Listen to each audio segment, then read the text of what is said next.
அவர் நாமம் எல்லை நம்மை என்னாலும் காக்கின்றவர். சொல்லுங்க, அவர் நாமம் எல்லை நம்மை என்னாலும் காக்கின்றவர்.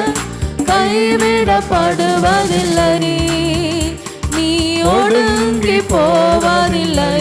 கைவிடப்படுவதில்லை, நீ அவமானம் அடைவதில்லை.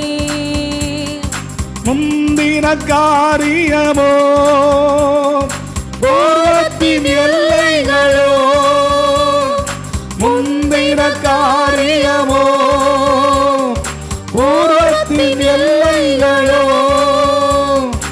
ஒன்றுமே நினைத்திடாதே, நீ ஒன்றுமே நினைத்திடாதே. புது வழி திறந்துடுவா, புது வழி திறந்திடுவா.